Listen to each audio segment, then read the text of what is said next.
നമസ്കാരം. 2026 ജനുവരി 1 മുതൽ 2026 ഡിസംബർ 31 വരെയുള്ള ഒരു വർഷക്കാലത്തെ ഗുണദോഷ സമ്മിശ്ര ഫലങ്ങളാണ് നമ്മൾ നോക്കുന്നത്. പുണർദം നക്ഷത്രക്കാർക്ക് ഈ 2026 ജൂൺ 2 മുതൽ വ്യാഴം ഇവർക്ക് ജന്മത്തിലും, ശനി 9-ലും, രാഹു 8-ലും, കേതു 2-ലും ഗോചരം ചെയ്യുന്ന കാലമാണ്.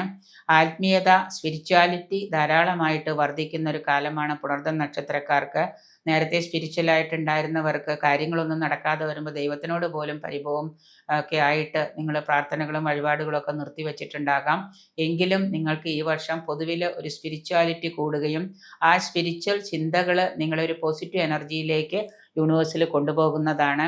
അന്യർക്ക് പല വിധത്തിലുള്ള സഹായങ്ങളും ചെയ്യാനായിട്ട്, സ്വന്തമായിട്ട് ഒരു കാര്യവും നടന്നില്ലെങ്കിലും മറ്റുള്ളവർക്ക് സഹായങ്ങൾ ചെയ്യാനായിട്ട് നിങ്ങൾ കൂടുതൽ സമയം കണ്ടെത്തുന്നതാണ്. തൊഴിൽ സ്ഥലത്ത് പല വിധത്തിലുള്ള പ്രതിബന്ധങ്ങളും വെല്ലുവിളികളൊക്കെ ഉണ്ടെങ്കിലും അതെല്ലാം തരണം ചെയ്യാനായിട്ടും അതിനെയൊക്കെ നേരിടാനായിട്ടും ഒക്കെ നിങ്ങൾക്കൊരു നല്ല ഒരു മാനസികമായിട്ടുള്ള ഒരു കഴിവ് ഉണ്ടാകുന്നതാണ്. ധാരാളം അലച്ചിലുകൾ, യാത്രാ ചെലവുകളാണെങ്കിലും അലച്ചിലുകളാണെങ്കിലും വന്ന് ഭവിക്കുന്നതാണ്. വിദേശത്ത് തൊഴിൽ ചെയ്യുന്നവർക്ക് ഒരിടത്തുനിന്ന് മറ്റൊരിടത്തേക്ക് സ്ഥാനമാറ്റം പ്രതീക്ഷിക്കാം. നിങ്ങൾക്കോ നിങ്ങളുടെ മറ്റുള്ള ബന്ധുക്കളുടേതായിട്ടുള്ള പ്രവൃത്തികൾ കൊണ്ടൊക്കെ മനോദുഃഖം ഉണ്ടാകുന്ന പല സന്ദർഭങ്ങളും വന്നു ചേരുന്നുണ്ട്. സമാധാനത്തോടെയും അതുപോലെ തന്നെ അടക്കവും ചിട്ടയുമായിട്ടും സന്തോഷത്തോടു കൂടിയൊക്കെ നിങ്ങൾ, ദുഃഖങ്ങൾ ധാരാളം ഉണ്ടെന്നുണ്ടെങ്കിലും സന്തോഷം കണ്ടെത്താൻ ശ്രമിക്കുക. അതോടുകൂടി നിങ്ങളുടെ പ്രവൃത്തികൾ കുറച്ചുകൂടെ ഒന്ന് ഏകീകരിക്കുകയാണെങ്കിൽ, അടക്കം ചിട്ടയുമായിട്ട് ഏകീകരിക്കുകയാണെങ്കിൽ പല പ്രവൃത്തികളിൽ നിന്ന് നിങ്ങൾക്ക് വിജയം ഉണ്ടാകുന്നതാണ്.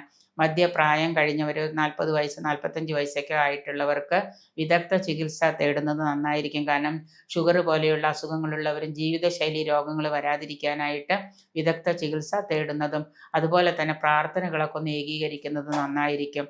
നല്ല ഭക്ഷണ രീതി, അതുപോലെ തന്നെ വ്യായാമം, ഇവയെല്ലാം നിങ്ങൾക്ക് മുന്നോട്ട് പോകാനുള്ള ഒരു എനർജി പ്രദാനം ചെയ്യുന്നതാണ്.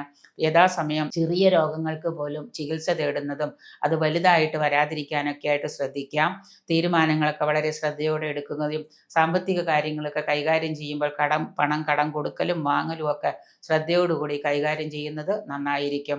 വിജിലൻ്റായിട്ട് കാര്യങ്ങൾ കൊണ്ടുപോകുന്നത് കൊണ്ട് നിങ്ങൾക്ക് ഈ വർഷം വലിയ പ്രശ്നങ്ങളില്ലാതെ മുന്നോട്ട് പോകാൻ സാധിക്കും. മറ്റുള്ളവരുടെ പ്രശ്നങ്ങളിൽ ഒരുപാട് ഇടപെട്ട് ആ ബാധ്യതകൾ കൂടി നിങ്ങൾ വലിച്ചു വയ്ക്കാതിരിക്കാൻ പ്രത്യേകം ശ്രദ്ധിക്കുക.